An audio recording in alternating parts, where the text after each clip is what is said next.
Hello, ladies and gentlemen. Welcome to another edition of the Weekly Geek. I am the Saint Trasnell. I'm joined by.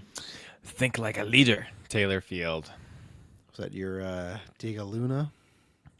No, that's what Skarsgård says. Because he's like, I'm thinking like a soldier. And then Stellan's like, think like a leader. Yeah, it definitely sounded like you were doing Diego there for a second there. Yabba. Come on, Yaba.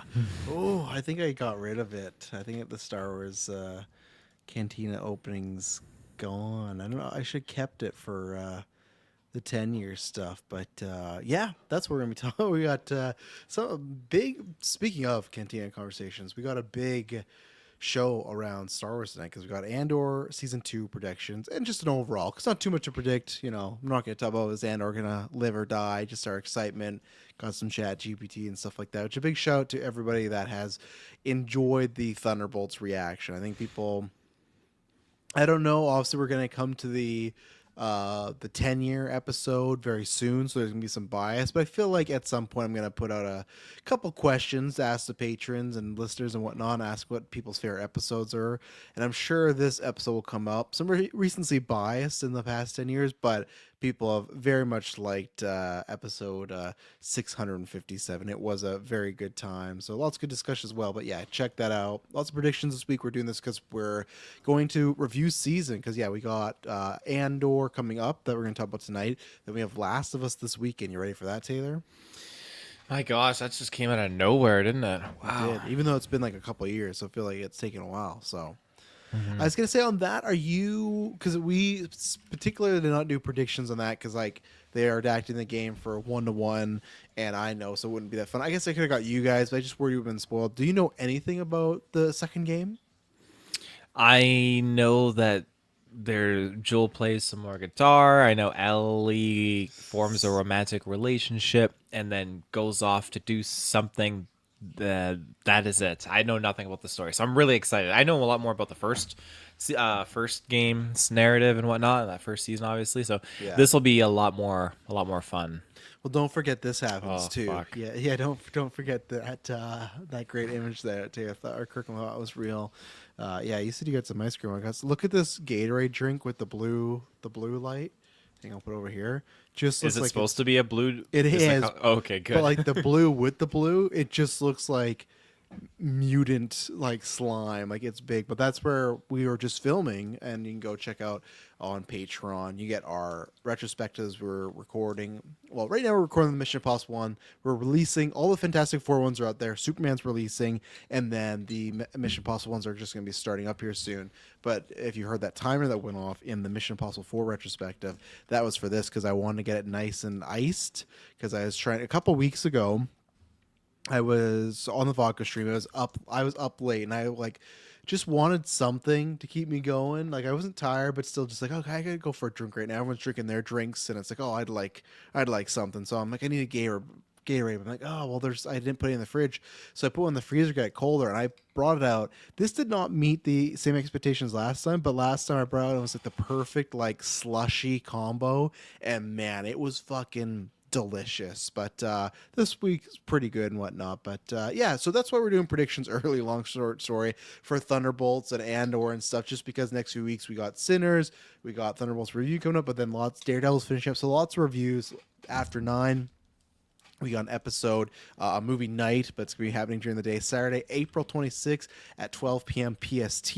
We'll be watching Top Secret, so it'll be us four. And if you're a patron on the Phase 2 tier and above, you can come join us. That's going to be a very fun time. I can't wait for that. So lots of stuff popping off and other stuff popping off. So obviously, I'm going to take a drink of this. Are you in side quest this week? No, because I'm going away. Well, who knows about that. But anyway, so yeah, you got a Kirkland side quest. I did side quest last week with Dylan. It released early with Kirkland, or with about the Switch 2, so that was a good time. And then I was talking about this. Trask told you can check out early this week. I talked about Minecraft. But I also talked about, because I missed some time, that I had, very awkward conversation, but I'm professional, but I'm going to bring it up here because I've talked about Taylor Offcast in the few texts I have returned to him. I've been looking into my attacker. Now, I did reveal that I did send Taylor a lawsuit saying that he had to give us all shares, but he, like I said, I don't talk to him much as other people personally. I can't trust any of them in the spare time. But through our lawyers, Terry, you'd communicated that you're gonna be having some. You say you have proof that you didn't do it because I couldn't find anything. Like I said, Dylan lives in Vancouver. I proved that he was there.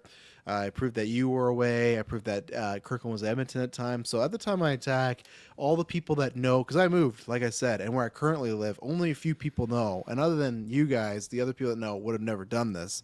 So, but you apparently through your lawyer, you've told me that you have some some concrete proof that clears your name, and also, you know, apparently has the other person's name or who did this. I don't know if I believe you. This is why I'm trailing. I think it's just a smoke show, and I'm just waiting to, I got extra security now, all this stuff. It's hard to trust anybody, but, apparently you say you have some stuff going on. I do got some proof. Cameras are everywhere these days. 21st century and all that. Cars have cameras, buildings everywhere. So I'm just waiting for a last bit of confirmation on this piece of evidence. That's where you're going next week, is supposedly get this confirmation. Hey? Yeah, got to go straight to the source and get this confirmation, and then provide this proof to you guys to vindicate myself. So, all right, bullshit. But we'll see what happens. So yeah, I'll look forward to my lawyer hitting me up and just telling me that Taylor's probably lied to me again, and there's some other trip or other trick he's doing. But talking about tricks and betrayals and sneaky people, Andor season 2. Taylor, are you excited for Andor season 2? I'll ask you this, two things. We're getting this next Tuesday. Are you excited for? Because I don't think we've talked about this on air really. Like, I think we announced it, but maybe just some time to sit on it, whatever, just to reaffirm. Because I feel like I've seen mixed opinions. Are you excited for season 2? And how are you feeling about the release schedule of we're getting 3 episodes for the next 4 weeks? So it's almost like 3 hours, 2.5, 2:45 of Star Wars every week. How are you feeling about all this? I mean, the release schedule, I'm all for that. I think it's great. Really? Okay. I hate the idea of waiting week to week to week for one episode. I fucking hate it. God damn. So here we go. We're getting 3 episodes. Each three episodes is an arc, which is great. That's right up my alley. I love it. The hype surrounding season 2, it's totally there. When I watch these trailers, visually it just looks next level. It looks so good. Oh, and I just can't wait to just watch it and just indulge in it. It's gonna be such a damn good experience, so immersive, and just holy shit, I'm gonna come. That's exactly it. Oh yeah, I think that that first season, it's very, very long, and there's definitely a lot of different arcs in there where it changes from one narrative into another narrative and how it's progressing, but it's just such a journey. And to each his own. You don't have to like everything that Disney Star Wars is putting out there. And of course there's some stuff that I don't like, but I can still enjoy for the most part a lot of these things. And this is such a unique project that's just devoid of Jedi and Sith and whatnot, and just the little guy, and you're dealing with this regime, the political scheme of things, and just the bullshit of it, and the dictatorial aspects. It's absolutely chaotic, and feeling how things are getting tighter and tighter, and how it's just eventually just going to burst. And this season it feels like it, and the certain things that we've seen so far from the trailers just blow my mind, that are going to be touching upon like some of these, the Gorman massacre, that protest, and a few other things too. I cannot wait to just see things just unveil, and just how the Empire is really going to be at this turning point here, where there's certain things that they do, and that's kind of what seals the deal in instigating this overall just rebellion, and the rebellion now in these stages of grouping up. And we know that there's going to be years difference in between the arcs that they're dropping for us, and that's great. I think that's fantastic. My rebellion knowledge is definitely a little hazy. I don't know a lot about it. I don't know exactly when it forms. I want to say there's been so many different iterations, and a lot of it is now legends, but I couldn't tell you off the top of my head when the rebellion actually like forms, but I just know that there are lots of different little groups that, at least from watching the animated show, lots of little groups that were operating, and then it was just slowly.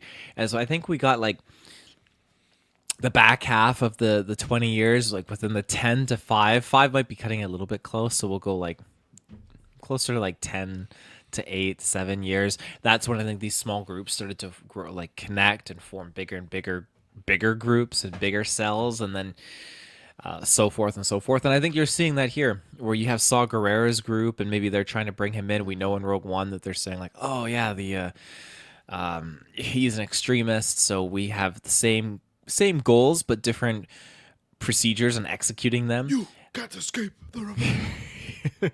So I think it's just gonna be awesome. It's gonna be an awesome experience, and I'm really looking forward to it. There's few people at my work that are also, they've really loved that first season, so they're very much looking forward to this next one. Yeah, for me, it's obviously also update the bottom half of the Gatorade. That was great slush. You can see me on camera. I was enjoying it big time there. So after that, I'm not like overly excited, not because I have anything against the show, because I've said this before. It's the best Star Wars that Disney's done. It's up there, like it's up there with some of the original trilogy stuff. So don't get me wrong. There, it's just a combo of like life, because life's busy, and then even podcast life is busy, but just like it's just tough with it's you. I feel like with streaming shows and everything in general, you get into the state where I think I will be excited once we, unless the episodes are dog shit, but I don't think so, because my history with the show was the first few episodes I was a little rocky on, but then eventually kept getting better and better, and then obviously there's many arcs, especially the prison arc, where it's like, hey, that's A tier Star Wars stuff. So for me, I think I'll be excited once I'm really back into it. I think it's something where, and that's where it'll be exciting to have Daredevil back next year. There's streaming shows nowadays, like it's 2 years usually minimum, but it's always like 2 to 4 years before we get like a follow up or a new season or anything like that. So it's tough to like consistently stay excited. That's why luckily I work from home. Sometimes I can put some stuff on, and where like season 5's coming up, like, oh, I watched it all. I'd like to try and rewatch Andor before this, because I know people might think that sounds crazy, but like, Friday, Monday, Tuesday, I got some time and stuff. I'm also watching Black Mirror, but so I don't think I'm like, oh my God, I can't wait. But I feel like I'll feel that way once we get through with the episodes, because it just kind of sneaks up. It's like, all right, it's here, and maybe it's also just because I know they're going to cover good stuff and I'll be excited.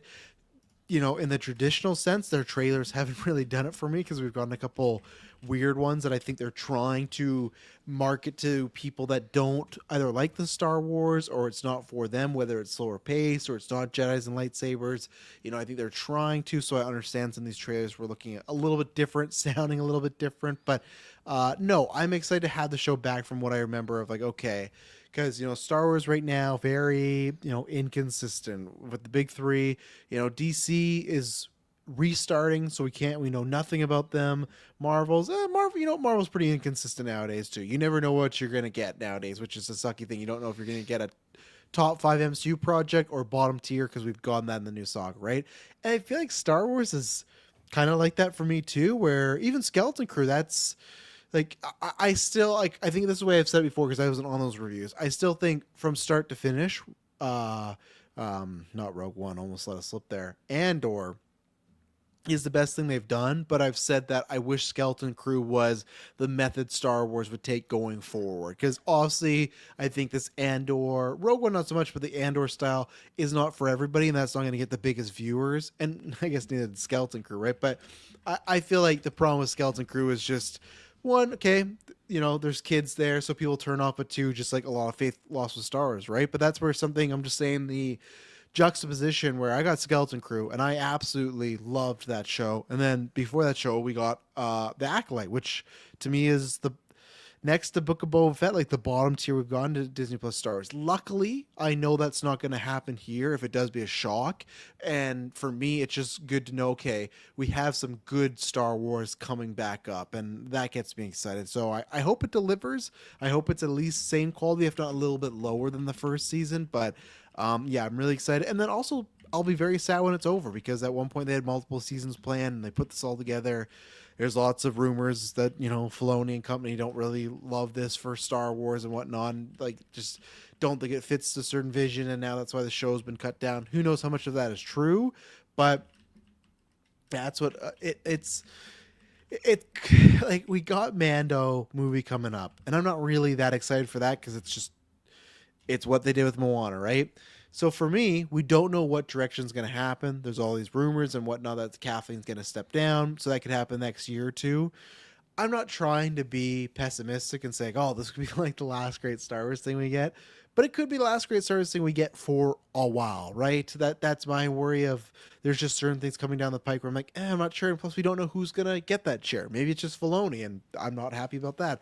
Maybe it's someone that also has decisions and tastes that I don't like. So I'm just very happy this exists because I'm at a very disenfranchised place with Star Wars. Like they've made it to the point where I will always love the originals. And there's other stuff with Disney that did too, right? Like right now, me and the girls were watching the original trilogy, or sorry, we're starting with the prequel trilogy. We're waiting to watch Attack the Clones because hopefully we get some Revenge of the Sith tickets here for that screening because I'd like to take them to that. They've never seen a Star Wars movie on the big screen, so I always love Star Wars. It'll be one of those like, inside out core memory sort of places. But right now it's just like with MCU, I look at it and go, I feel like they could get back on track. I'm not 100% confident, but I feel like there's a way, right?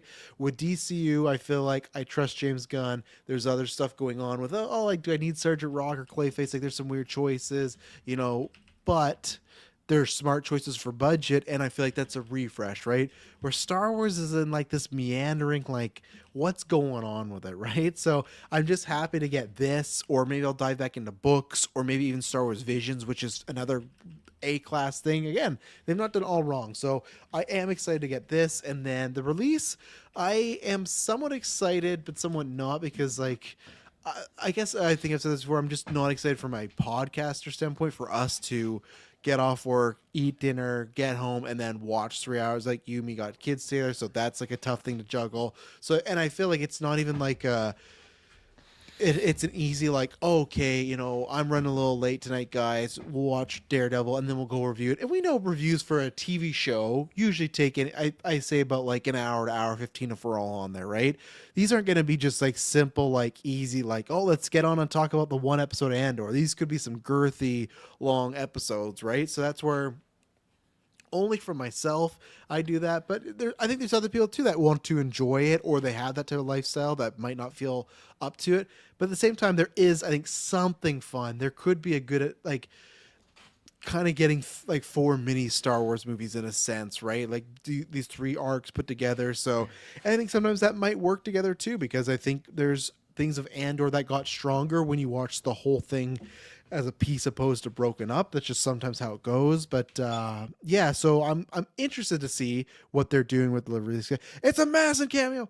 I'm interested to see what they do with the release schedule going forward, because we've seen tons of.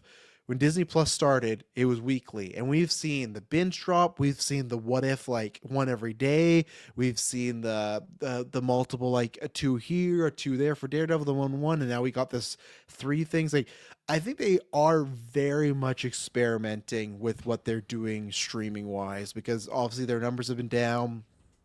Stuff like Daredevil, like in the Nelson media ratings for streaming, like hasn't even cracked the top 10. So I think they're just seeing like, hey, what would work best for us? So I think it's an experiment, and maybe it'll get more buzz going. But so for predictions, I'm gonna start hot and heavy because you've been shouting this one out for a while. So let's get your final word on it. Will you see Mr. Sheev Palpatine in Yes. this show? You do. You think? I- What's your percentage on this? I'm gonna say a high 85%. Okay, so I still think 15% wiggle room there. there is, and I think the people working on the show said if it doesn't work with the story, it's not going to be in there, and I respect that and I get that. But Palpatine works for the story here because I know he's not really focused on the Senate. And when you watch the Bad Batch, you can see okay, he's not in that main Senate chamber. He's not leading the charge all the time. The senators and all that, they're all delegating with someone else, one of his representatives. But when push comes to shove and things get out of control. In the Bad Batch, it's one of my favorite scenes is when the sirens go off and then the bottom base opens up and then Palpatine rises up in his platform and then he addresses this whole panic in the room about the clones and everything, and it's just like holy fuck, this is crazy. And Ian is still doing Palpatine stuff. He's lending his voice to these roles and whatnot. So, and he was in Obi-Wan. I think that you could definitely see this happening where Mon Mothma, she openly calls out Palpatine for the massacre of the Gorman massacre with the protest. And this is when you learn in watching Star Wars Rebels, this is when she goes on the run and the rebellion protects her. Phoenix Squadron protects her because the Empire is now actively hunting her down because of what she did, and she stood up and defied the Emperor and the Empire. So I think you could see it here. She's gonna call him out, and Palpatine's gonna come up on his platform and just like try to calm the whole situation. Then she's gonna be on the run, and it's gonna be good. I want that so bad. Oh, Yeah, it does make sense for the story, and it's funny because I've wanted to rewatch it. Even though what I want to, I think we've talked about this before. Have you ever? I think we've talked about the Obi-Wan movie cut that someone edited the show into like a 2.5 hour movie and just took out a bunch of stuff. Have you ever heard of this? no. Oh, I got a bookmark somewhere, and I want to watch that, but I completely forgot that Palpatine was in Obi-Wan for that little bit there. So it's possible, could be there. I'm not saying you're crazy, and it's tough for me because like Vader was in Rogue One. We're gonna talk about Vader in a second too, but like he was in Rogue One, so it's like in these stories, these characters do pop up, and this it does make sense. It's just like, do they want to attach themselves to such a big Star Wars thing, right? Because even with the original show, it's tying into the canon, tying into the rebellion, but it still feels very much by itself. Like you wouldn't have to watch anything too much from Star Wars to get it. So I am literally a 50-50 on Sheev Palpatine. Like I think it could go either way. If you were to put a gun to my head and I was to win the lottery, I would say no. That's not a strong no, but I'll switch it then. I'll go 51% no, just because I think that it does make sense. I just wonder if they want to go that route, and I guess that's the good thing though. At least like with the 3 episode drop, even if Palpatine comes in one, they don't want to. It won't take the eyes off anything. But like you said, they said I'm going to take them by their word that they want to go with what makes sense for the story, and maybe they just felt that they couldn't naturally work it in for whatever is happening with Mon in that particular episode, right? Because the same thing is, like you said, there's multiple years, so I know there's that one arc where it's going to be like Andor and K2SO. That could be an arc that's just them and other characters, right? Like there could be arcs that Mothma's not even a part of, so they could leave that for off-screen stuff. So we'll see.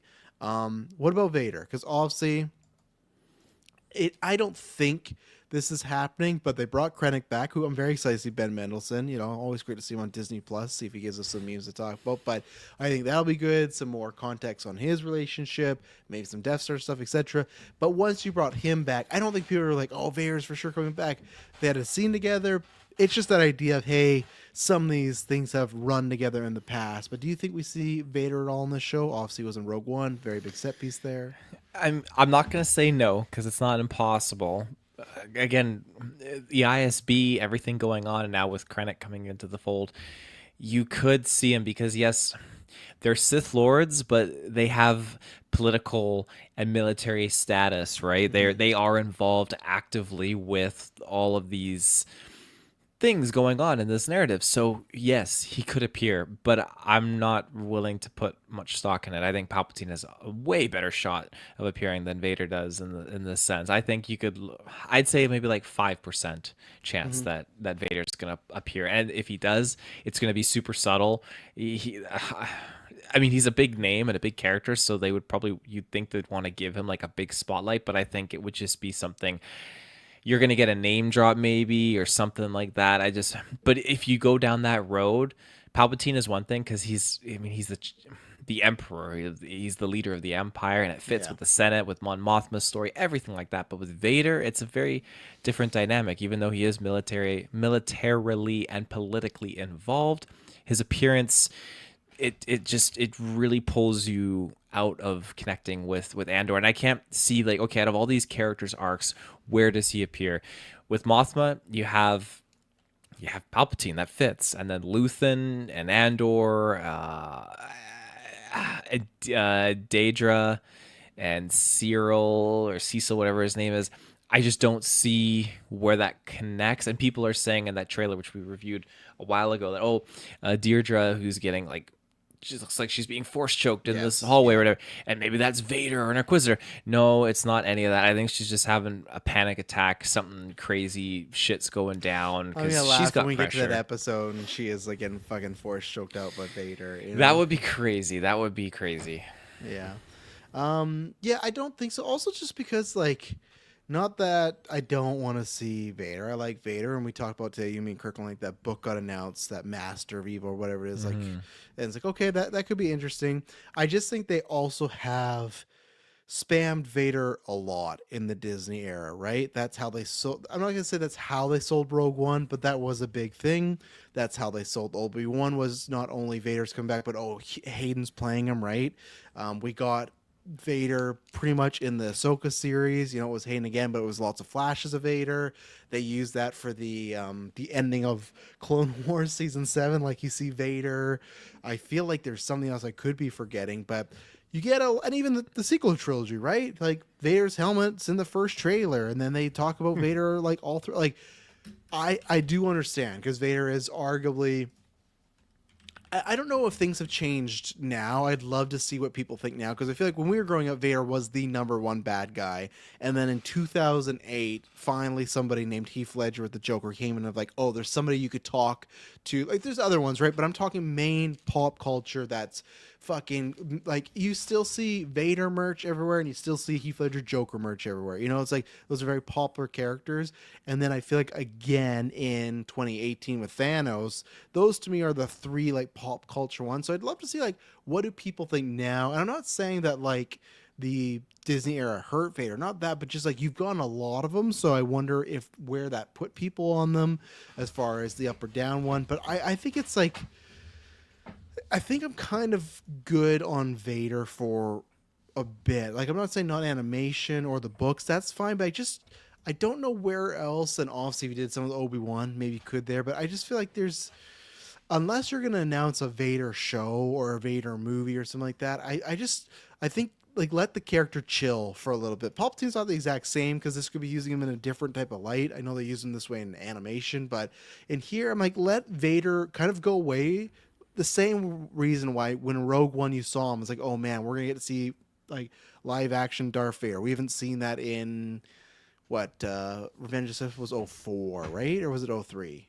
05 was Revenge of Oh the right, Sith. because this is the 20, yeah, 05. So at that point we hadn't seen that in like 11 years. So big deal, right? Where we've seen Vader a lot on screen. So I'm fine if they like let him chill out for a little bit. So the next time we see him, we've missed him, right? And plus James Earl Jones just passed away, so maybe they want to like wait on that. I don't know. I guess they probably would have filmed that before, but yeah. Is there any other Star Wars cameos you could think of that would be right here in this show, or do you think we've kind of covered it?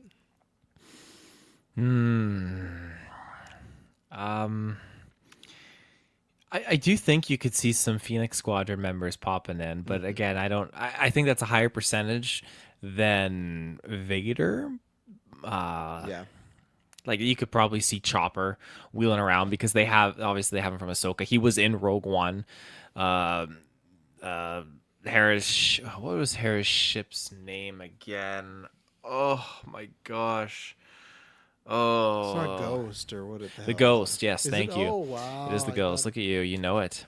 The Ghost was in Rogue One as well. So I think that there's a Right. chance that maybe you could see. I don't know. We could see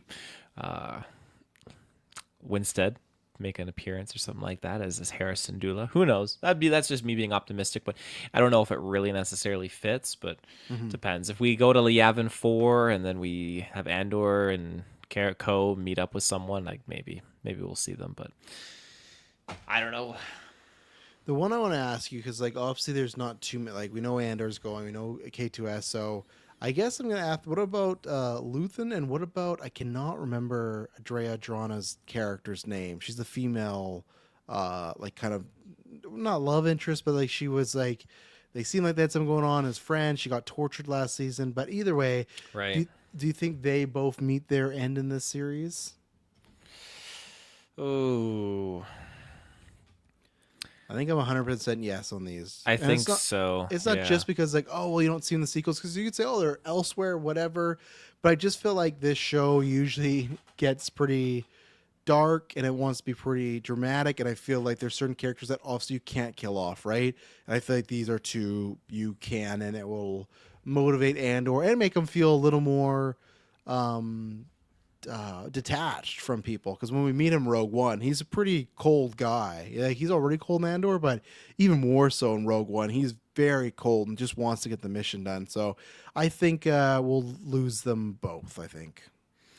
Yeah, I think there's a high chance of that. I think her they both serve as main characters for Andor now, and so to lose both of them would really kind of cement his dedication and help him become who he is. And I keep seeing this tossed around like, oh, when you watch this season, it's gonna like rewatch Rogue One because it's gonna put that into a different light, and that gets me great. excited because it's just gonna show okay where Andor is now in this movie. It's gonna be justified it from everything that he's lost and all the things he's gone through to be in this character in this position, why he's a high ranking leader now running these missions and everything like that. And yeah, I just think he warrants respect. He's not just some random foot soldier grunt in Rogue One, but he's got people that follow him and believe in him. And so to see that and see where he achieves that in this show, I think Luthen dying is going to be a huge push for him to become more that leader. And then his lady friend dying is going to be that huge incentive for him to, yeah, I don't know if I want to say get revenge, but just dedicate himself to this cause to, make sure that this doesn't happen to anyone else. So, Yeah. Yeah, I'll wait to see if I watch Rogue One again. There, showrunners. I'll wait again. Don't think it's awful. I haven't watched it in a while, so I've thought about giving it another go. I don't know if the girls would like that one. I think it's a little slow at times, but we'll see there. What about this? Is one that scares me. What about Annie Serkis's character? Are we gonna see and reveal what happened to that character? oh, that character doesn't really have any place anymore for Andor's story unless they invent a reason for him to be there. I don't necessarily see why we need to go back and have Kino kind of come back. I think his name was Kino, right? I think so. Yeah. Yeah. I've just seen people brought up and we talked about last season. That's one I don't want to answer either way. I don't want to ever know. I don't want, and I know even if comics or books, I don't need to know like the Kino comic, and even then that won't count because the fucking canon doesn't matter. They've broken all time. They've all the time be like, oh well, we did a book here and we'll change it here. I mean, in this show, I do not want to see Kino anywhere unless it's a ghost I'll say this, a flashback or a figment of Andor's imagination. I don't want him to be alive. I don't want him to be dead. I just want us to never know because I love that ending, and it just like adds to the heartbreaking more, and I think that could affect the other episode in retrospect, so I don't want that. Anything specific before we get to the chat GTP? Anything specific? Because you can't talk box office, anything like that. Anything specific? Character? We talked about characters we could see. Kind of got that. Talked about some deaths. Also, we know Andor, like I said, K2S, so they're making it. Any specific prediction that I may have missed, Taylor? Ooh, no, I don't think so. Okay. All right, Taylor Field. What are you cooking over there? What do you got for the predictions from ChatGPT? Well, I got two. I got the serious one and the funny one. Much to the fans' request. I don't know if we'll do this every time, but we don't also do predictions that much. Like we only bust it out for a few things. So yes, we did. What was the prompt for the funny one? Was it the same thing of make sure you build the relationships? Let me see what I put in here. Make it as sexual as possible. Yeah. So I had to write the serious one first, and I said, "Great, can you rewrite the main story but build off of the relationships? Don't hold back." I included that too. Oh, God. And this is what happened the other night. You can go check out why people were loving our Thunderbolts cast. We did the usual ChatGPT predictions, and Taylor said, build up the relationships. And he was not trying to get anything funny or funky going on there, I believe, right? You were just trying to make the team have some good chemistry, but that led to some interesting situations. So give us a serious one. I want to see like how accurate this could be. Obviously we won't know for a couple weeks, but just what they give, or if they go banana sandwich and they do like, Luke Skywalker fleets, etc. So yeah, what's happening in Andor season 2? So it's called Andor Spark of Shadows. Okay. The stars above Kaffrine glittered like glass splinters in the void, and somewhere beneath them, Cassian Andor was bleeding. Pinned beneath crumbling metal in the smog-filled alleyways of a mining colony turned Imperial checkpoint, he coughed dust from his lungs and muttered a curse. Another mission gone sideways, another name crossed off a list. He didn't even remember who this target was, just that Luthen Rail said that they were a traitor, and that was enough for now. But something in Cassian had started to crack. Back in Coruscant, Mon Mothma watched hollowed-eyed Emperor Palpatine's face flickered across a massive Senate hollow. Oh, there you go. ChatGPT saying you're getting your Just cameo. putting them in, so, yeah. For the safety and unity of the galaxy, we must continue to root out sedition wherever it hides. The room applauded. She did not. Behind the facade of loyalty... I'm not clapping for this. Fuck this guy. Mon funneled credits through ghost accounts and passed coded messages to Bail Organa, her old friend and fellow conspirator. I guess, you know what? You get Jimmy Schmitz in here, maybe. Just Schmitz. There's no H in there. No H? No, he's not Schmitz. I would love that, because I feel... The times we've gone him is in Rogue One. I hated I think we heard or had an idea he was gonna be in there, but he just like walked into a room, like looked around, then he's like, "Well, I have an old Trust friend her with my life." yeah, and that's it. And then in Obi-Wan Kenobi, we did get a little bit more of him there, but yeah, I would like. This is like the prime show for him to have multiple scenes in. Like, I get Rogue One. It's a movie, you only have so little time. Obi-Wan, I get. He's just there to set up the adventure. You can't come along with Obi-Wan. But this is like Senate stuff. Like, I just wish, I hope you're right. I'd love it. But I felt like we would have heard it by now if he had a big role. Could be a cameo again. But I feel like if he had a supporting role, we would have heard about it. Like, we fucking heard about him being Dexter. And and he's dead in that show. So I think Dexter's been very loosey-goosey with all their castings, though. They've been revealing and posting everything. But still, do you think Jimmy Smith has a massive role in Dexter? I don't know. But, I mean, I feel like that they could, if they want to keep it secret, they could keep it secret. Yeah, I guess they could, but that would just make me think it's not in there too much. But yeah, hopefully his chat. But like the crazy thing too, like while he's doing stuff on the set of Obi-Wan, he could have also been filming stuff off to the side for Andor, and they just never told anyone, right? Because I mean, Andor's been in the works for a long time. Maybe. Bail Organa, her old friend and fellow conspirator. The rebellion was growing, but so were its enemies. Elsewhere, the ISB was evolving. Daedra Miro was now in command of her own task force, and beneath her cold exterior burned a ruthless desire to prove herself. She had a new partner, Cyril Karn, the disgraced officer from Ferrix, and what he lacked in tact he made up for in obsessive resolve. Together, they tracked a new pattern, small precise attacks against Imperial logistics, almost invisible, all pointed to one name whispered by the few informants who lived long enough to talk, Andor.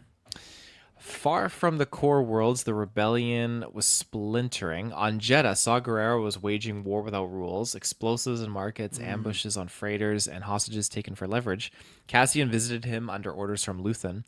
"You play soldier, I play to win," Saw snarled. "You want clean hands? Get out of the mud." Soldier, I play to win.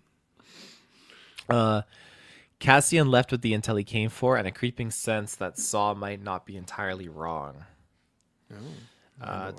Turning point came on Wekkel Minor.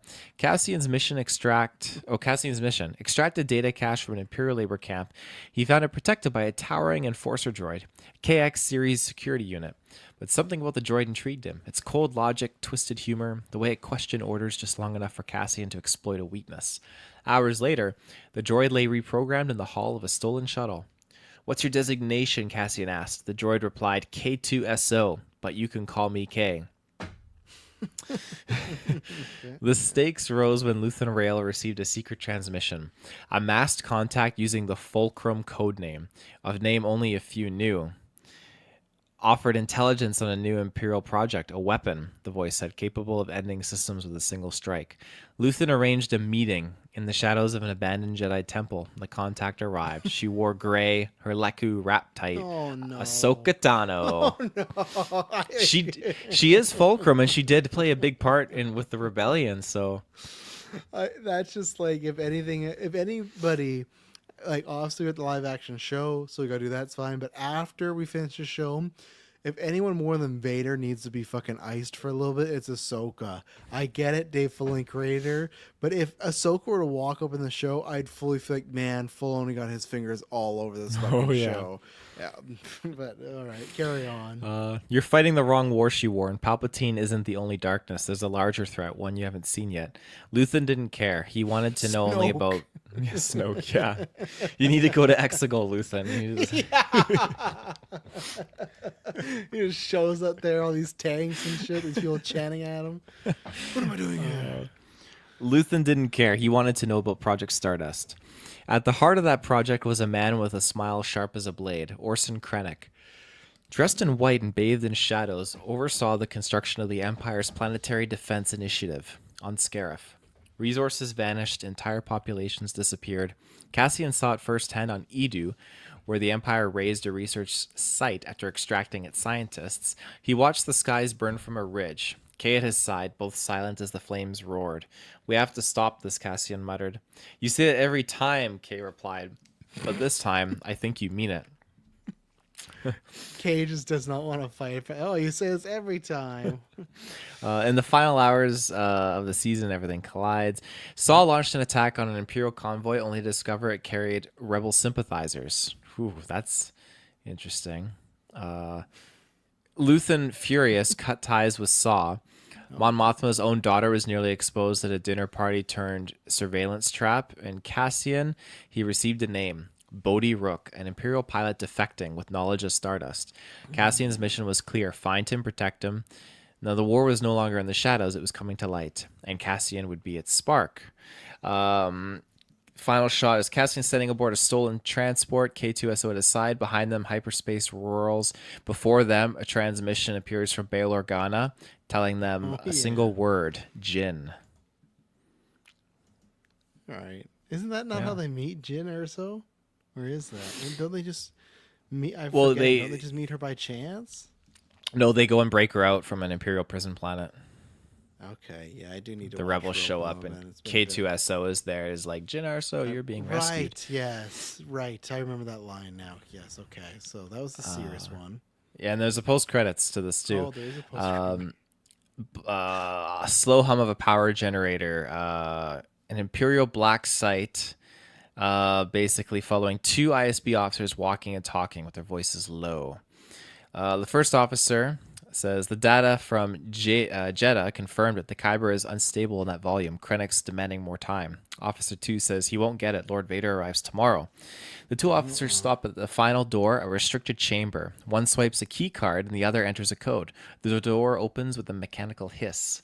Inside, a dimly lit observation room overlooking a small holding cell. A figure is kneeling in the center of the cell, hooded, shackled, breathing steadily. We can't see their face. It's like that Rogue One shot, remember? It is. I know exactly what you're talking about. Yeah. The first officer says, we found her on Rada, tried to run and almost got away. The second officer says, does she even remember who she is? The hooded figure slowly lifts her head just enough to show a glimpse of a burned Jedi braid, still tied behind her ear. Her eyes glow faintly amber in the dark, and it cuts to black. And then there's a caption that says, the Inquisitors aren't the only ones hunting Jedi. I don't know exactly what it's trying to set up, but it's interesting. I was wondering where they're going, like, if it was like Ahsoka or something or whatnot, but the fact that it's just like new random evil Jedi or evil dark side user that we don't see in Rogue One at all. So that's funny. Just decide, we're gonna put something in there. Okay, nice. So yeah, as Bob says, season 1 ending with Andor fighting Vader 1v1 didn't happen. It was a little. What was I gonna say? Shit. It played it safe. I'll say that one. And not bad. There's a couple ones. I didn't need a Ahsoka in there, but okay. What was this with the relationships build up now? Yes. So it's still the same name, Spark of Shadows. Okay. So Cassian Andor crouched in the rain-soaked alley of an industrial world called Kalitra.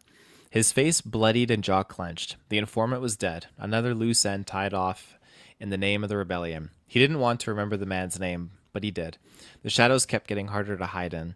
When Cassian returned to the rebel outpost on Baldemnik, he wasn't alone. Baldemnik? That's interesting. That's where Plagueis and them are from Acolyte.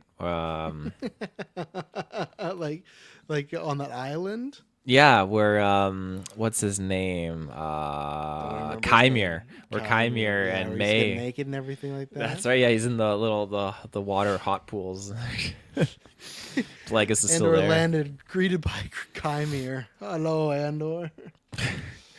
That's interesting pick. But anyways, so he wasn't alone. A security droid trailed him, reprogrammed, reluctantly loyal K, he called it, short for K2SO. He wasn't expecting Vel Sartha to be waiting for him. Her hair was shorter, her glare was not. You're late, she said. You're still beautiful when you're pissed, he answered. She didn't smile, but her hand lingered on his shoulder. Their last mission together had ended in disaster. Is this a new character or someone we know?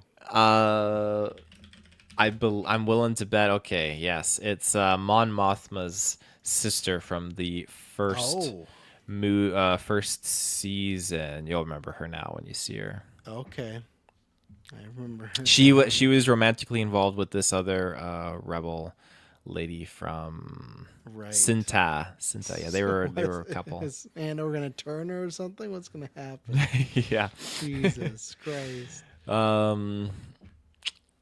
Their last mission had ended in disaster together, and in a night of desperation, ruthless intimacy in a freezing mountain cave. Oh my God, it had been real. Then they went separate ways because that's what rebels do. But now that spark was back. Okay, so their mission was a disaster, so they just went fucking ham in a cave. Yeah, we lost so many people. Let's get it on. Okay, on Coruscant, Mon Mothma held her mask of civility tighter than ever. The Senate was a circus, a dying relic of democracy.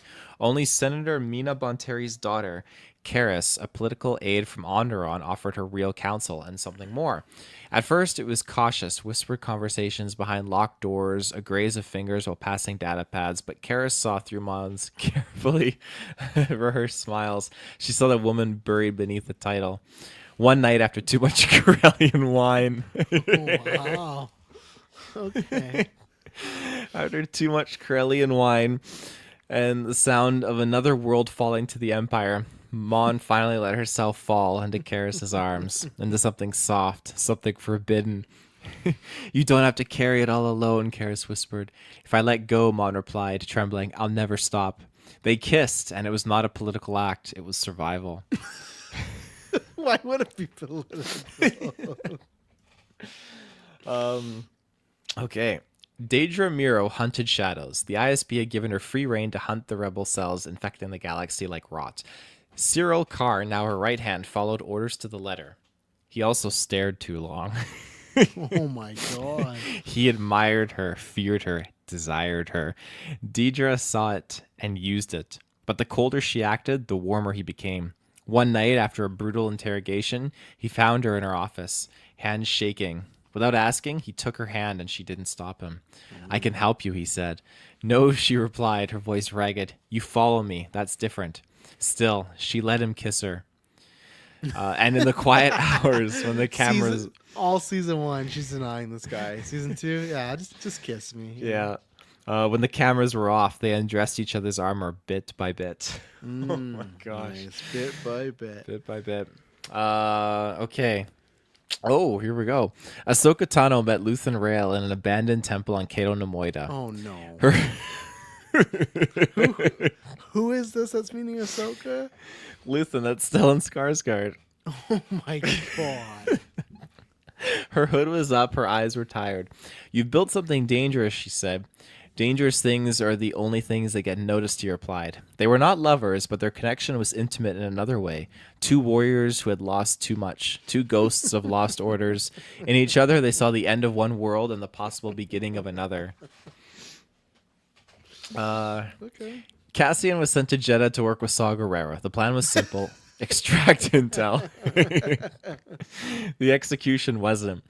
The intel came at a price. Dozens dead. Cassian exploded at Saw, fists flying, voice hoarse. This isn't my war. This is slaughter. Or sorry, this isn't war. This is slaughter. Then maybe you're not ready for war, Saw spat. The fracture deepened, but not before Cassian met Tamaric, one of Saw's field agents, a quiet gentleman with sharp eyes and burned scars from a failed mission. They bonded over cards, silence, and eventually stolen hours beneath the stars. Cassian let himself feel again, not just for the cause, but for Tamaric. Their connection was slow, tender, nothing like the chaos around them. But when Saw burned a village to destroy a single Imperial target, Tamaric stood by his commander, and Cassian walked away, heart torn open again. Wow. So I guess he found a gentleman that he could have maybe made a life with, but he was too much into Saw's stuff, so he just left him. Yeah, too much of an extremist. I will say at least there's been a couple action spots and a couple like points of contention where like the Thunderbolts one, none of that really happened. It was just all sex. Yeah. Jeez. Andor. K2SO and Cassian infiltrated an Imperial research hub on Edu. What they found confirmed everything. The Death Star was real. Orson Krennic was directing its completion, and the project had a name, Stardust. Back on Coruscant, Mon Mothma was concerned, exposed by an informant, but Karis acted first. She took the fall, publicly disgraced, quietly vanished into the Outer Rim. Mon watched the woman she loved disappear, and didn't even have time to mourn. Daedra came within inches of capturing Cassian, but she lost Cyril in a firefight. Oh, his body burned, shielding her from a blast. She used him as the shield. That's She did. why. Yeah. She wept for him alone. Oh, that's in character. Cassian and K2SO. Stop for a second. Are they actually gonna kiss? You think in this show? Because we talked about last season. I right? hope Like, not. I hope not. I don't know what's gonna happen there. I don't. How can they not? All this tension. I think they won't. But It's I think one-sided. The tension's totally one-sided. He might do something to win her over. But I hope there's good stuff for that relationship. But it sounds like he's gonna get burnt up. So Yeah, he's dead for sure. Cassian and K2SO prepare to rendezvous with a defector named Bodhi Rook. The sky above them is endless. You okay? K asks. No, Cassian says, but I know what I have to do. He turns his eyes towards the horizon. The rebellion is coming. Okay, we got a post-credit scene. So that was a lot of love lost in that one where Cassie went through two people, didn't work out. Mon Mothma found somebody. she took the fall, so she had to run. Yeah, she had to run, and then Deirdre who finally gave into her feelings, and then her boy got destroyed. So there's some love going on here, but not long lasting, unfortunately. No, not at all. So in deep space, a derelict Jedi outpost on the moon of Ossus, orbiting a dying star. A lone shuttle lands on the frost rim landing pad. The wind howls through the broken columns of the ancient temple ruins. Faint Jedi markings are etched into the stone, scarred, defaced, nearly forgotten. Luthen Rail steps out into the cold, cloaked in black, older, wearier. Inside, standing in the blue light of a crumbling holomap, is Ahsoka Tano. Her Leku are wrapped. They're back. Her stance still as carved ice, but her eyes flickered when she sees him. Luthen says, "You still answer when I call." Ahsoka says, "Old habits die hard." They speak without speaking, two ghosts of broken causes, and he walks beside her, the silence between them electric. Ahsoka says, "The rebellion's growing." Luthen says, "Too fast and too loud." They got this sexual tension. That's what you want. The rebellion's growing. That's not all that's growing, Ahsoka. Why did they put these two together? It's such a random pairing. This doesn't make any sense why these two. Ahsoka says, "You can't control what you set on fire." She turns to face him. They stand inches apart. Luthen softly replies, "You could have disappeared. Let the galaxy burn without you." Ahsoka says, "I tried, but I keep seeing the same thing across different systems, the same pain, the same question in people's eyes." "What question?" "Are you worth saving?" Her voice breaks slightly. He reaches out, brushing a strand of frost from her cheek. Luthen says, "I see one answer right here." A beat. Then she leans in, pressing her forehead to his. It's not passion, it's deeper, older. A connection born from survival, fire, and too many losses. Their hands intertwine. Ahsoka whispers, "There's something coming." Worse than the Empire. Luthen says, "Then we fight together." She nods, and then she says, "There's a girl, Jin Urso. Find her. She may be the key to all of this." Yeah, that's what Ahsoka said. She knew. She knew. Luthen pulls back, his face shifting, hope flickering where strategy once ruled. Then the game's not over yet. As they walk back towards the shuttle hand in hand, the camera pans up to the broken ceiling of the temple, where one single untouched Jedi symbol still glows in the rising dawn. Cut to black. Coming next, Rogue One. There you go. It said that? Yeah. Oh, I hope to see Luthen and Ahsoka again in Rogue One. They're going to the shuttle to have a rambunctious time. Yeah, let's talk about what's coming. So, what's coming right now? Ad break. We'll be right back. And we are back. So, we got some other Star Wars news to talk about here. There's supposedly a rumored Darth Maul animated show in the works. Jodie Comer and Jesse Plemons are both rumored for Sean Levy's Star Wars project. Obviously, no specific role, but Jodie Comer is rumored for, but she has previously played Rey's mom in Rise of Skywalker, so I'm not sure. I doubt it'd be that, but we've heard rumors of Rey being in this movie. Maybe they would just recast, maybe they'll stop them from getting them. And then Jesse Plemons is rumored to be in the running for the villain. So what do you think about some of the Star Wars stuff going on? Obviously, the Levy movie sounds like it's casting, so it sounds like that's up and running, which is hopefully good. Sounds like something we're going to get. And then Darth Maul animated show. You and I have talked about this before, where we got Star Wars Celebration coming up soon, and maybe we'll get some more news. But other than Visions, or we got that announcement of what is it, Tales of the Dark Side, or what is it? Tales of the Empire.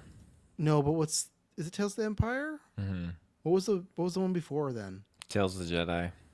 No, there's a new one now. The new one, Tales of the Underworld. Oh, that is it. Yeah, is it? Mm-hmm. Okay, yeah, you're right. Okay, so other than that, we've been getting like announcements of one-offs, but not a full series. So yeah, what do you think about some of the Star Wars news here?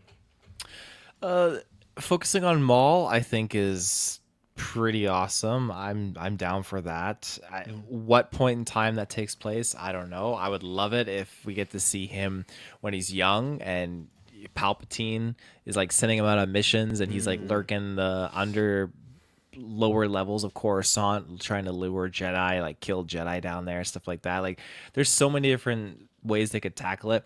They thoroughly dissected his story when, after the fact, after Obi-Wan killed him during the Clone Wars and he gets resurrected, he comes back, and we got to see a lot of that. We got to see him taking over Mandalore and just all that stuff. So that's even up to his death. Like, we got to see so much of all of that. So I would love it if it was a young Maul story. I think that's the way to go. I wouldn't necessarily be opposed to what's going on during, I guess, leading up to like Solo Star Wars story and seeing him kind of be like the crime syndicate boss. I think that there could be a little bit of fun with that. But all in all, I definitely just prefer him to be in training to be a Sith. I think there's just so much more juice there.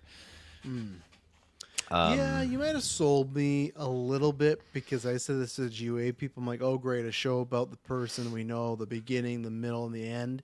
The beginning, you're right, we don't know. And I feel like that's what I wanted. Is, again, where it's tricky, because I like the Darth Maul character a lot, especially what they did with him after the fact, like him even more. But it's almost like it's like how I said with Vader and Ahsoka, and now this is just... Star Wars is in a tricky place, because I'm just tired of... Is there not anybody else we could do a show on? Like, does it have to be Darth Maul? And don't get me wrong, it could be well done. And I think, like you said, that'd be the era that would interest me the most. Crimson Dawn, I don't have that much, because I just feel like it's a variation of what he was doing with the Mandalore stuff, right? Like, there could be a little bit. And to me, there was some fun of like, okay, if you want to do something in live action, a movie, fine. You put him in Crimson Dawn, that's where it's going to happen. But I know we're not going to get like a young prequel Darth Maul movie. So I feel like, yeah, that's probably the best spot to put him in as a show. I feel like, to me, this is like you say, hey, we're doing one season and that's it. Like, I don't know if there's like do I want to be sitting here and be like, oh man, the fourth season of Darth Maul's coming out? I don't know. And again, it's just I wish there was different eras. That's the thing that sucks about the Acolyte not doing well. Is I'm sure Disney might look on it and be like, oh, see, that's why we can't go away from the characters people don't know. But it's like, no, that's not the. There's lots of reasons for that show, but I don't think the main reason was that. I just think it wasn't the greatest show, so people tuned out. We saw the numbers where it had a very, like a good enough, like a strong debut, and then the numbers declined every week. I don't think that's because of the lack of interest. I think let me reel that back. A complete lack of interest. I think there's a lack of interest in some Star Wars stuff right now because people are untrusting of the brand, but enough people checked it out for there to be big drops, and I think that's the thing. So I'm not saying this is the worst. It makes sense from a business standpoint. I'd be much more excited if this was live action because we've already gotten a lot of Darth Maul in animation. But again, I'm just in the sense of, cool Darth Vader for a bit, cool Ahsoka, cool Darth Maul. And Ahsoka, I mean, like, just do the show, finish off that story in there and go from there.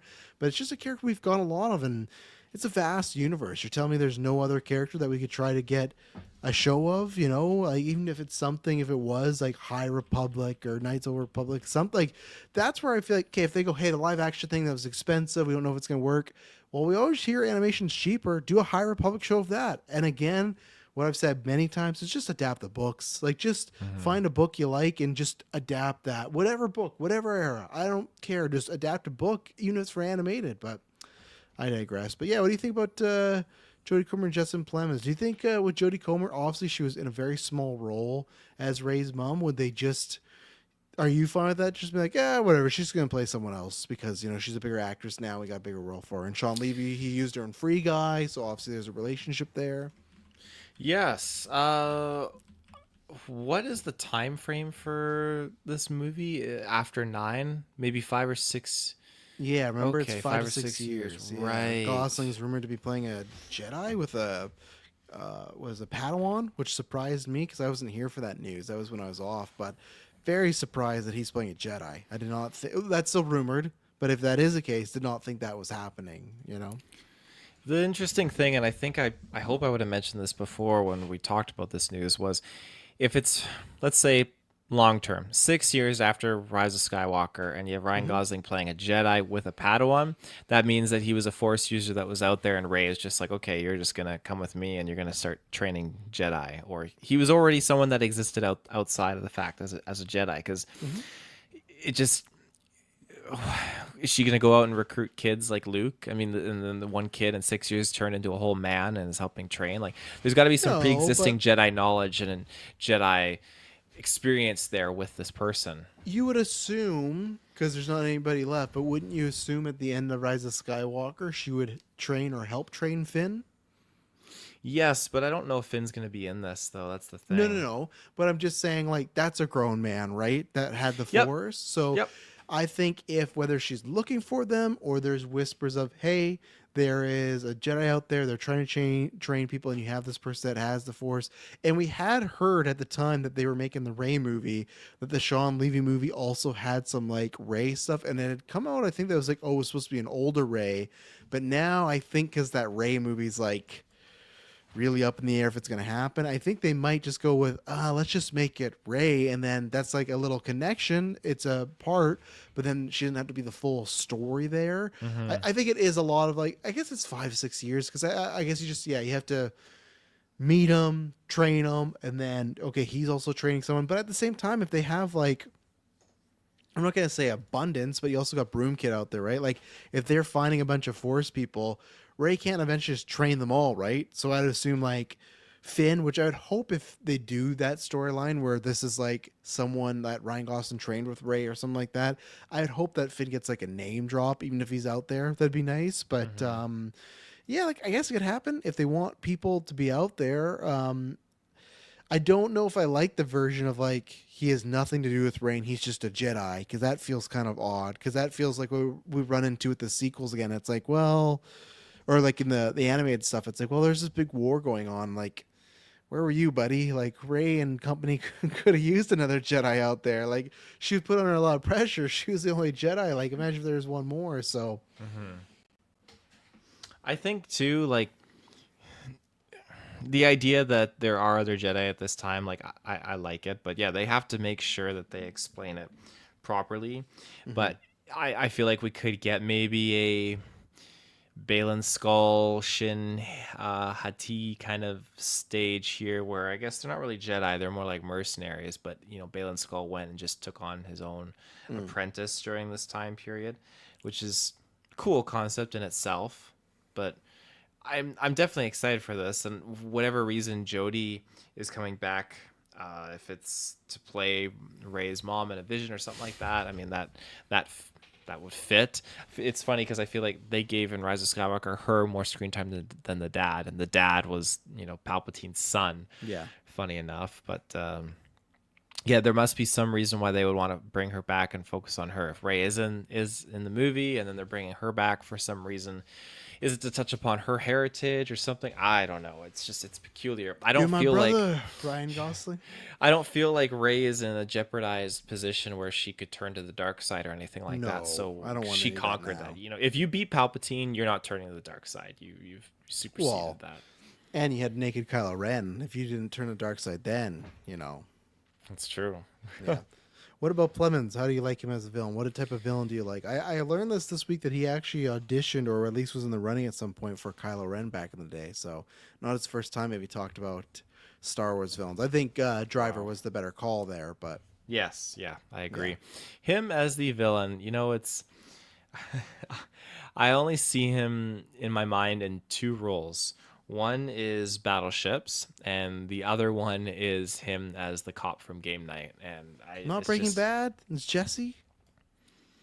He's a scary motherfucker in that show. I don't remember him in Breaking He's Bad. like 4 and 5. He's like Walt's like new, or not Jesse. Sorry, that's Jesse's the other guy. He's Oh, he was. I remember him now. Looking at him, he was just kind of like uncontrollable. He's Trevor, right? I think it's yeah. He starts off as like a kind little kid that Walt is like, oh, he could be a good replacement for Jesse. Is it Trevor or is it something else? Todd. Okay, there you go. Yeah, and then he's super evil in that. So Yeah, I have to rewatch it. It's been so long, but yeah, I think he could do a good job. I really do. And again, too, there's Civil War, and he was very freaky in that. That was a lot of kind of intensity. Jedi are you? Yeah. So I think it's a good call. I think it'll be really, really awesome, and I'd like to see what he brings to the table. Is he going to be like a smuggler? I don't think he's going to be anything like First Order, Imperial related. I guess First Order and all that, that's all gone anyway, so it doesn't matter. So that would leave. the I'm Empire was hoping gone, so. and then they came right back, right? They did. So, They did. They can always come back. I'm hoping though for this they keep it to like smugglers and pirates and those types of bad guys. yeah, that's been the other thing going around. It's supposed to be a lower budget Star Wars film, which I don't think is a bad thing. I think smaller and contained might be a good thing, and plus bigger rate of success possibly. Jodie, yeah, it's funny because like there's two minds of me, right? Where I could just go, no one fucking knew who Jodie Comer was really back then. No one's gonna care. Like the general audience that watches this movie, they're not gonna be like, "That's who played Rey's mom." Like they're not gonna care. But then you could counter me and be like, "Well, isn't that just lazy?" And there's millions of actresses out there. There is, right? But it's Sean Levy's movie. They have a working relationship. If he's written a role that he feels like Jodie's perfect for, I think I can skirt by. I don't know why. I guess it just doesn't. I don't care that much about Rey's mom. Probably just because they were just like in a few flashback awkward scenes that got killed off quickly. They didn't play like a huge vital role other than just some plot device of you're Palpatine's granddaughter. Great. And then with Plemons, I really hope it is. Obviously, sure it could be dark side user.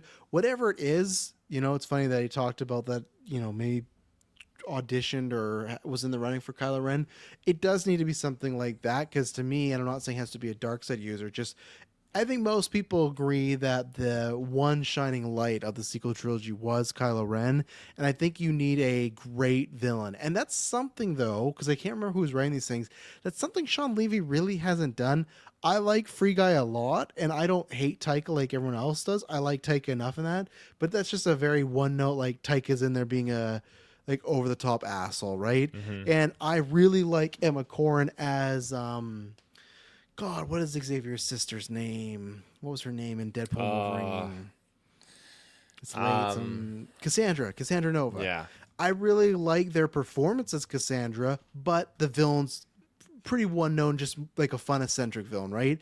So that's what I don't want. I don't want I don't want a role where the villain's very meh, but we're getting a great actor to raise it up. I guess we could do that because we just talked about that with Mission Impossible 4, right? I could have used that, but to me, Jesse Plemons is like a special actor. Like you get him if it's something meaty. I don't know what that is. Smuggler, criminal, dark side user. Who knows? I could see him with a fucking lightsaber. He could get scary. Like we memed about it, but in Civil War, that's a scary one scene that he has there, right? So, but I think most importantly, what I'm excited about here is, like we're hearing rumors for other casting, and it's starting to go. And we already got like Levy as director, Gosling as the character, the main character, story beats, and the Gosling stuff came from A Trades. To me, I feel like we've had so much where we get a film announce, a director announce, and that's it. Like all those films that we talked about, like the Rogue one, Patty Jenkins one, or the Taika one, the Rian Johnson trilogy, they never had actors attached to them, right? Like they're always just like director, movie. So I think with the actors being attached, that's a good sign. Even with rumors that they are casting and talking to people, that means this movie might actually happen. So that's what gets me most excited. So I hope that does happen. We keep on the track. And hey, again, if we're talking about, to me, that's a good roster of people too. You got, I like Sean Levy's work. I'm not saying he's a great director, but I like his work. And if you're saying, hey, you got Ryan Gosling, Jesse Plemons, Jodie Comer, that's 3 top stars right there. Where it's like, oh, I can't wait to see that. So Yeah. Taika quitting his own movie to play the villain here for his boy Sean. I wouldn't recommend that. You know, I wouldn't. I've said this before. I would not recommend the Taika movie either. I think that's nothing Star Wars needs right now if they're trying to win people back. You know, so. Let's take our last ad break. We're going to talk about some Fantastic Four stuff, and we'll be right back. And we are back. So, Taylor, I'm going to hit you with a bunch of rumors and notes, and then I'm going to hit you with one at the very end that's could be not really a spoiler, but if someone didn't want it revealed, then I will, they have the option to tune the episode and get us next week. So this is, I'll go with the 2 things that were revealed that were truthful, like from the director and like stuff they showed at Comic-Con or CinemaCon, sorry. So they said that no other heroes, the director said there's going to be no other heroes in here. So you're not going to, we had talked about this before, there's not going to be any multiverse like, oh, this is their versions of Cap, this is their version of Tony. It's just its own world. The only heroes in this world are the Fantastic Four, and Sue Storm is pregnant in this movie. They CGI'd some stuff out before, not confirmed which kid it is. I'm really hoping they don't say Franklin Richards before the movie so I can get the draft points, because they got 2 children. So until they say Franklin Richards, I am up to grabs here. But what do you think about the idea of her being pregnant and introducing a kid in here, and then now that's confirmed, and then the idea of no other heroes, it's just the Fantastic Four in this universe? Oh man, yeah, just the Fantastic Four is interesting because I feel like, I mean, we've grown up with just all these characters and other ones popping up in the same universe, so just them being the only ones. I'm wondering, is that because something happened and eliminated all the other heroes, or it's just they're just their own thing? I guess it's kind of an equivalent like Tobey Maguire, where the Tom Holland in No Way Home is basically saying, yeah, I'm part of the Avengers, kind of a big deal, yada yada. Awesome. He's like, oh, you don't have the Avengers where What you're is from? And that? Toby's like, no, we don't. So You in a band? I guess, yeah, the band. I guess that kind of sets the stage for not every universe has all of these characters, and not to say like Tony and Steve Rogers don't exist there. They probably do, but not in the same context of being heroes. Which again, I'm fine. If it's not part of the story, it doesn't need to be there. Fantastic Four already has plenty of things that it's got to juggle between the Silver Surfer and Galactus, and getting from this universe to ours and whatnot, and maybe Doom, who knows? So there's a lot going on there already. The other details, Sue being pregnant is, that's a big one. I don't know anything about their relationship beyond that, like what happens with them as a family and their kids and all that kind of jazz. So that's all gonna be new to me. That'll be interesting to see, especially because we're jumping ahead, right? Like we're skipping over them getting their powers, and they'll just touch upon it, like probably flashbacks or whatnot. It's curious to me to see how much, like, she's pregnant, imagine she's gonna have the kid, how much this kid's in here. Like, do they go into the new universe with this child, which is like, what a I would fucking think so. That's fucking Planet of the Apes, like Cornelius and Zira shit when she's pregnant, they land on Earth, like Hmm. that's scary. Or like Quiet Day or Quiet Place when they always have a kid. It's like worst timing to have a child right now. So that would be interesting. The no other heroes thing I'm completely fine with, because I think that they don't want to juggle too much and have other cameos and this and that. I think F4, you want to get it right. And the Sue Storm stuff, that also makes sense, because I have something with the Doctor Doom quote here where they said they want to do things differently. We always see that with the MCU versions. They try and do their own stamp, and they've not done the kids yet. So why not do one or both of the kids? So we'll see which way they go. Hmm. I do want in the future, though, the same way in Multiverse of Madness where we had like the Illuminati and a bunch of other heroes, I would one time like to go into a universe where we have a bunch of different heroes, even if that's like in Doomsday, when we're getting the X-Men have like Patrick Stewart and Ian McKellen and everything like that. I would love like an Avengers roster of a bunch of different actors playing them, even if they're in there just for like a segment or something. I've been wanting that for a while since we got Multiverse of Madness. That was not as good because they just killed them all. I'd like one like an actual operating functioning Avengers squad, but it's all different people. Is that gonna Yeah. happen? I don't know, because I'm gonna assume after Secret Wars they're gonna cool on the multiverse stuff for a while. So I don't know if we'll get there, but I would love to see that. So on the Doom factor, so there's two things here where this is a rumor and then a note, like a true note. So the true note is the director said that the reason Doom's not in this, again, asterisk, maybe he is in there, but it's sounding like it could probably just be an end credit or whatnot. They said that they didn't want Doom in here because obviously that's happened a bunch of times, and they just felt that doing a new Fantastic Four team and doing Doctor Doom at the same time has been proven to be too much, and they just want to focus on the team and get that right. And then the rumor that went along with this that happened last week, that was apparently after Kang, that Doctor Doom was going to be the villain of the next phase, but because the Kang stuff happened, they moved that up. So, how do you feel about that as far as like, do you think they rock with that and they're still just like, okay, he's going to be here, and then in the next phase it's still going to be him? Or do you think they've like completely shuffled where, okay, it was Kang, we took out Kang, and now it's Doctor Doom? Do you think now they're already like, oh man, in the next phase we need to have like a completely new Marvel villain now, because Doom was the plan, but we had to shift. So, and apparently that sounded like in Secret Wars, one of the, I don't think it was going to be like a cliffhanger, but they were going to set up. The rumor was, do you remember in the Quantumania end credit scene when the Council of Kangs, there's like the three of them, they were talking about how they are scared of this force or something's coming to get them. Apparently Hmm. that was Doom. That was the rumor that was going to be Doom. So that's where everybody's going to defeat Kang, multiverse closed, but there was still this kind of, little nug of, hey, there's somebody out there and he's even a bigger threat. But it sounds like they kind of moved that all the way up. So do you think that Doom survives these events and you just continue in the next phase? Or do you think they completely go, we gotta do Annihilus, we gotta do Magneto, we gotta do Apocalypse, we gotta do, Loki again? Or so, like, what do you think they're gonna do going forward? Oh my gosh. Um, like I'm not exactly sure. Like I don't know. Do you think It's Downey's tricky. on past these two movies? Um, I Revive don't feel like Thanos. I don't think that's out of the question. I've I don't always think it is said either. Thanos is not dead. He is in the stones. The same way the other people were snapped, right? They got dusted. Hmm. They came right back. They didn't kill him off. He got dusted. So I don't think that's completely out of the realm of possibility. I think if you see Downey, it'll be limited to like a post credit or something kind of small. Because again, like he'll steal the show. You're trying to set up these new characters. You're trying to set up like Galactus and your Silver Surfer and Yeah. everything like that. And as soon as you put Downey in there, everyone's just gonna be like, "Oh my god!" and like figuring out what's going on with him. And that's the big mystery. That's a bigger mystery than Sue Storm being pregnant and figuring out what's going on with Yeah, we know that Galactus. happened. Like, yeah, we all want to know though why this Downey character is Doom. Is it Tony Stark? Is it actually Victor Von Doom? Like, what's Mhm. going on here? So there's a lot more engagement with that. So I don't think that they'll give him a lot of room to grow in the actual Fantastic Four movie. I think if anything, it'll just be its own post-credit scene. Um,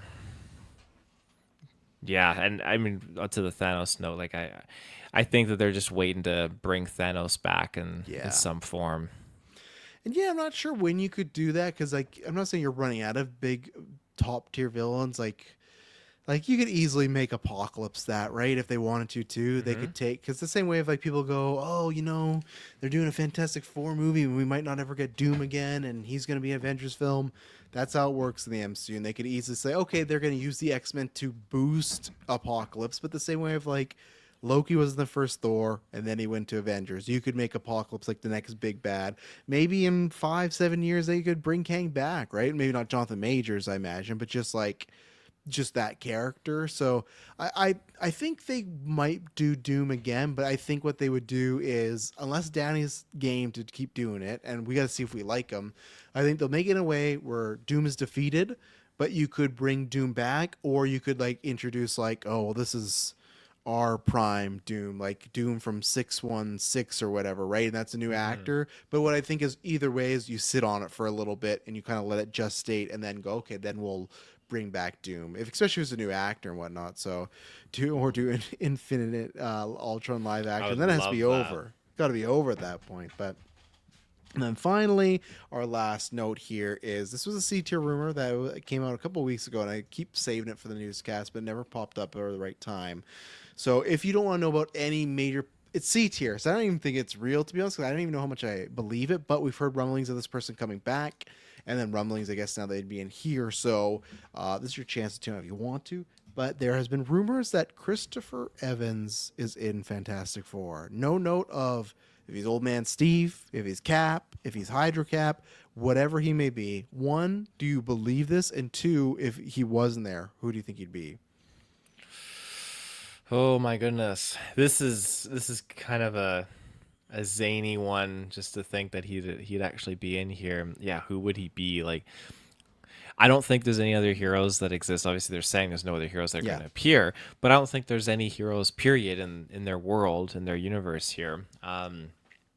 But we know that there's different carbon copies of these characters and whatnot in other universes. Like, yes, we've seen officially in the MCU, it's canon, a Chris Evans that is both the Human Torch and Captain America. So Back as Johnny here. yeah, totally.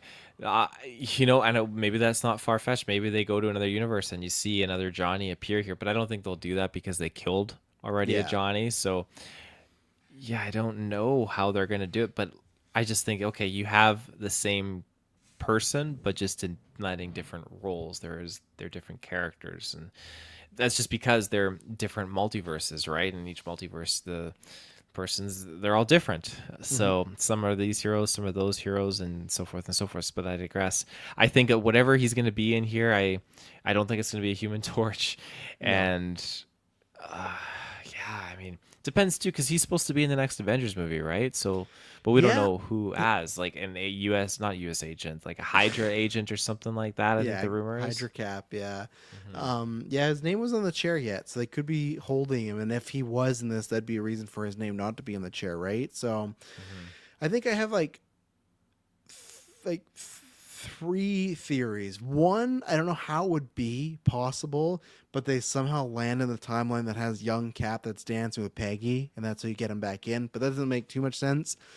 I don't like the idea of my second idea is if Old Man Cap is living somewhere in the 616 and they like land in his yard, like the same way, like it sounds dumb, but like that's what happened with Hulk, right? Was like Hemdell didn't. I don't think Hemdell purposely sent Hulk to the Sanctum Sanctorum, right? I think he just sent him to Earth when that fight was going on. So he I don't know. I'd have to confirm, but he just kind of like maybe randomly met Doctor Strange, like, oh, Thanos is coming. They've done that before. My third theory would be that, okay, they're saying Doctor Doom's not in this. That's fine. Maybe they know of Doom a little bit, and Doom is the end credit. And if you want to set up him as Hydra Cap, that is the big thing, because everyone knows it's Doom, right? Or Downey's Doom. So wouldn't that be a big moment where he's there plodding? It's like a, dimly lit room, and then he just looks over, oh, what do you think? And then Chris Evans walks up and looks at the plan, says that's good, and then when he puts on that helmet, that's when it's revealed like, oh, this isn't the Captain America we know. Like, it'd kind of be funny if you could do an end credit of just Downey and Evans, no costume, no match, just like regular clothing for a bit, because you think, oh, like the GA that really have no idea about this, they're like, oh my god, it's Iron Man and Cap, but then you see, oh no, this is not actual our Tony, our Steve. So that's it, because if he is Hydra Cap, that'd be a good way to maybe debut and be like, hey, no, he's with Doctor Doom. But at the same point, I don't know if I believe this, because that just feels like you could save that for Secret Wars, and I don't see good guy Cap being in here right now, especially in F4. Could be wrong. There's all like we got fucking Beast in a credit for the Marvels, right? Anything can happen in these multiverse stuff and go, that doesn't make sense. And they just want to set up because Fantastic Four will be the last movie before Doomsday, right? So you just want to be like, okay, let's just get people talking.